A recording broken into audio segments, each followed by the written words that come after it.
gay, festive, glowing with romance.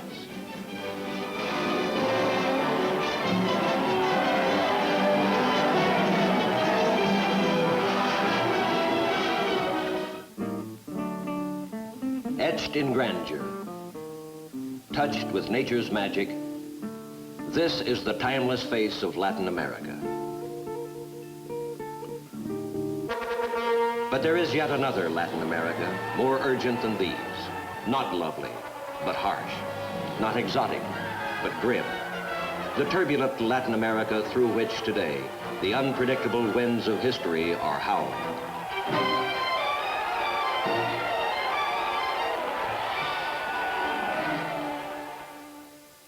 Our interest in Latin America has always been high through the years. Today, it is deeper than ever. There are solid, practical reasons for this interest. Latin America supplies us with nearly 1/3 of all our imports, and among these are many of the raw materials with which we maintain our position as the world's industrial leader. Bauxite, copper, manganese, tin, lead, zinc, petroleum, and iron ore. We also get many of our important food products from there. Coffee, bananas, and sugar. And at the same time, these countries are a big market for many of the products we have to sell, particularly manufactured goods, such as industrial machinery and farm equipment. There are other vital reasons why Latin America is important to us. The security of the hemisphere is involved. We have military bases in the Caribbean islands, such as the naval base at Guantanamo Bay in Cuba. We guard and operate the strategic Panama Canal. And as far as military security is concerned, it's easy to see that hostile missile bases anywhere in Latin America would gravely imperil the safety of all.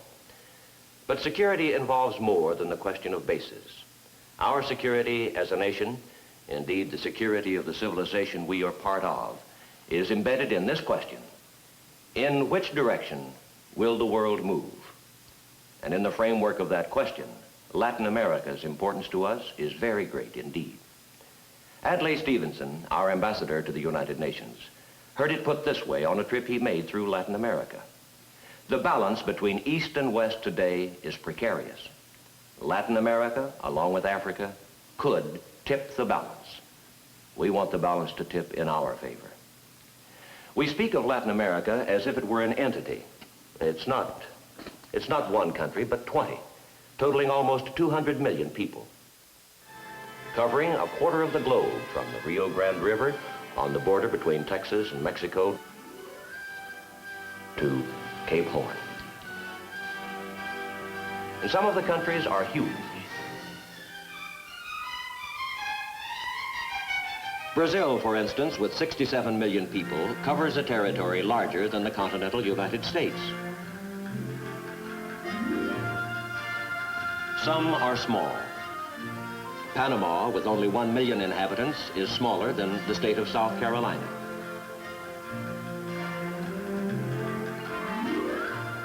There are great diversities among the Latin American people themselves.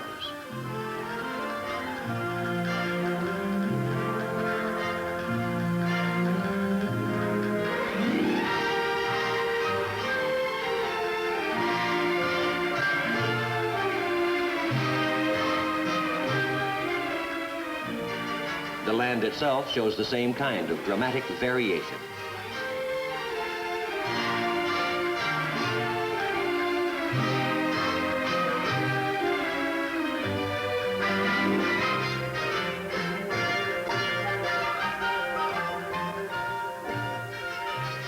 But for all their differences, these many individual countries are bound together by more than their geographic unity, and by more than the common name, Latin America.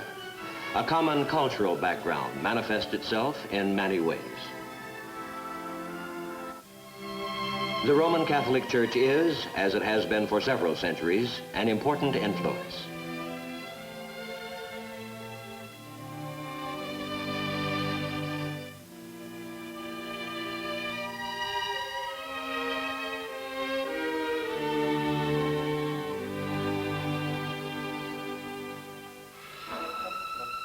Although the products themselves vary, most of the Latin American countries base their economies on one or at the most two commodities. Throughout all the countries, there is the sense of sharp contrast.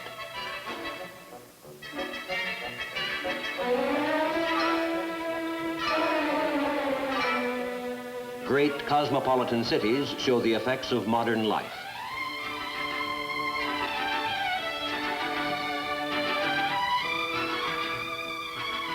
But away from the cities, life has changed little over the centuries.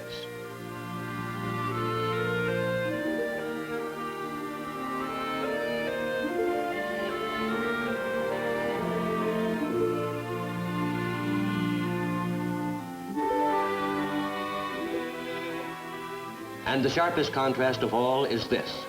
Alongside evidence of great wealth, exists poverty, as grinding as can be found anywhere on the face of the earth.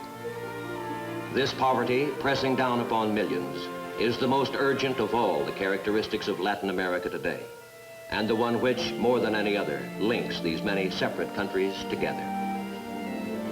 Hand in hand with poverty are the problems which usually accompany it. Uneven land distribution is one. The lot of the farm worker is little better than that of the poor men in the city slums. Most of the agricultural land in Latin America is owned by a very small percent of the wealthy. The majority of those who cultivate the land either scratch out a bare existence on a small plot of earth or work as tenant farmers, usually deeply in debt to their absentee landlords. Illiteracy is another handicap. In some countries, more than half the people cannot read or write. Health, too, presents grave problems. Diets are inadequate. Diseases such as malaria and tuberculosis claim many lives each year. All of this, taking place in a part of the world that is rich in resources, is a condition inherited from the days of Latin America's dictatorships, when only a relative few prospered and the masses suffered. In several of the Latin American countries over the last few years, the people have overthrown the dictatorships with which they associated the hard heritage of their lives. But the demand for still greater change continues to be felt in literally every country. This demand, this discontent, is a part of the ferment that stirs today in all the evolving regions of the world, where men are impatient with the old ways that held them in privation for so long and seek to change their lot through revolution of one kind or another. Fortunately, most of the nations of Latin America today have strong democratic leadership, men who are aware of the pent-up pressures for reform and want to get ahead with the work of social reconstruction while there yet is time, before the Holocaust of revolution engulfs them all. Venezuela is an example of such a country. Its government, headed by Romulo Betancourt, was elected in 1959 after a revolution ousted the dictatorship which had ruled it for years. Venezuela's problems are those shared by all the Latin American countries. The new government, since its inception, has been under steady pressure from both the left and the right. But in the face of these difficulties, it is working with diligence to build up the nation, to improve housing and education and public health. It is Cuba, however, which provides the example the world knows best of the direction in which the revolutionary spirit can move a Latin American country. In its essentials, the background of the Cuban story is similar to that of many another Latin American country. For years, it was ruled by dictatorship. The most recent, headed by Fulgencio Batista, did little to improve the life of the people. A revolutionary band headed by Fidel Castro, hiding in the mountains, harassed the regime with guerrilla warfare, building up enormous support with the peasants. Finally, in 1959, the revolution succeeded.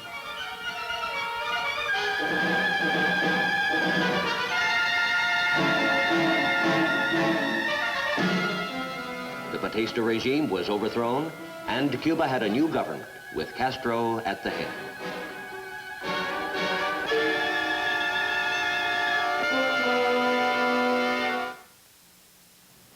In many ways, the revolution appeared to bring to the lives of the Cuban people the changes they had so desperately wanted. The new government undertook redistribution of wealth and income, initiated agricultural reforms, built schools and housing developments. The people were able to believe that at long last they had a friend in Castro, someone who had their interests at heart. But changes of a substantially different nature also came with the revolution. The sweeping reforms were not accomplished through any kind of legislation.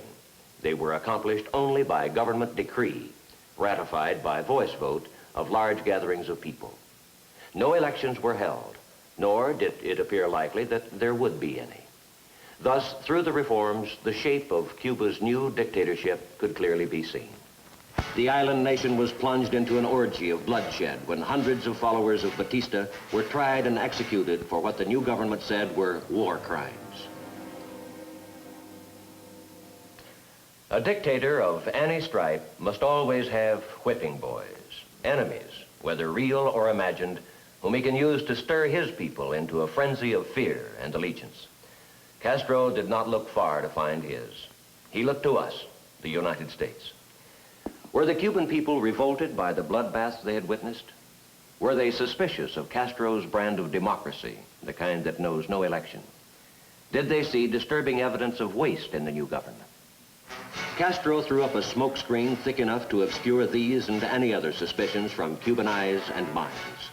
A smokescreen fabricated of charges of Yankee imperialism and North American aggression.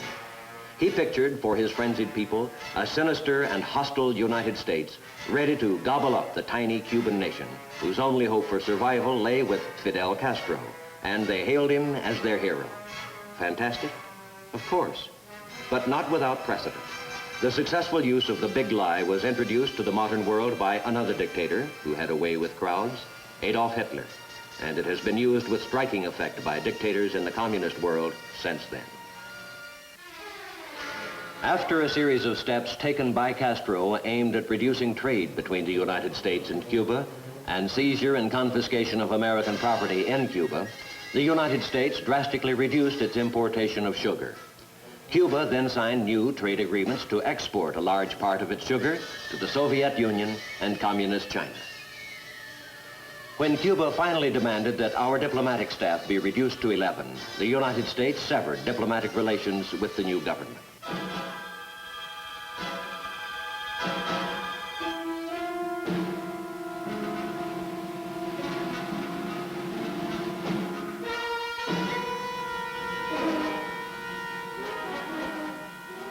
Finally, more significant than any of these was the new danger which the Cuban Revolution introduced to Cuba and to the Western Hemisphere.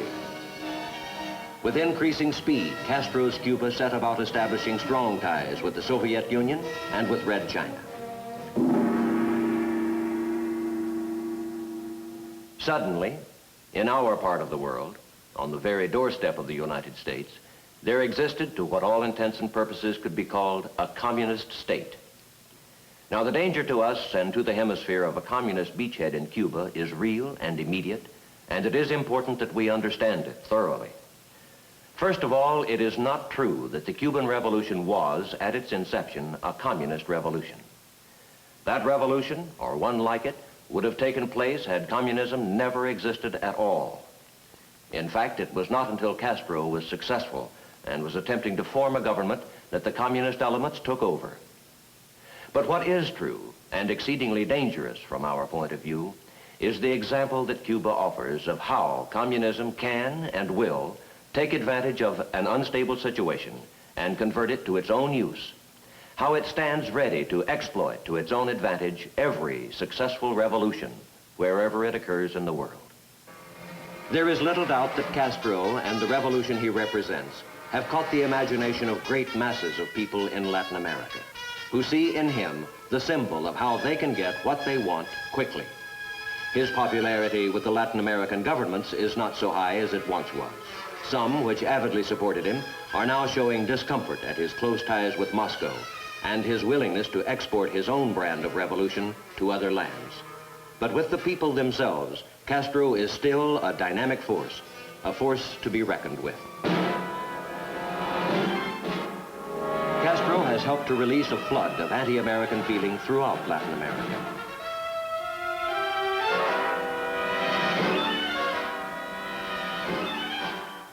Again, let us make sure we understand this anti-American sentiment. Castro did not invent it. Neither did communism. But there is little doubt, of course, that the communists who work unceasingly to convince the Latin Americans that we care nothing about them are more than willing to whip it up. Members of a committee of the United States Congress visited several Latin American countries recently, and in the report they made on their trip, they had this to say on this subject. It is probably inevitable that envy at the disparity between our living conditions and theirs should make the United States, a rich and powerful nation, a convenient scapegoat for hopelessness and frustration. In any case, we should forbear hysterical response to hysterical provocations. The wisest course would appear to be the quiet and determined pursuit, in cooperation with responsible leaders in Latin America, of policies designed to provide hope to the countless, despairing human beings in the area. A pursuit to bring hope. Working to help our sister American republics is not a new experience for us. Our private businesses have invested $9.5 billion in Latin American industries, providing jobs for many workers. And through the Export-Import Bank, the United States has loaned the countries of Latin America some $3.5 billion since World War II. In technical programs, we have provided assistance on many levels to the struggling countries.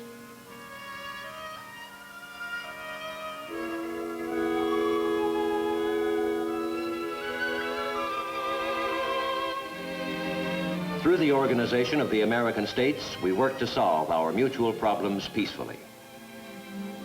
Now, the United States is preparing to increase substantially our assistance to Latin America. And what the United States plans, in brief, is to undertake a 10-year program in which we will work closely with the Latin American governments to improve the lives of the Latin American people, working first on reforms in such basic areas as education, housing, and health. It's a big program. It will involve money, time, and talent. But the clock of history is running fast in Latin America as in all the turbulent regions of the world.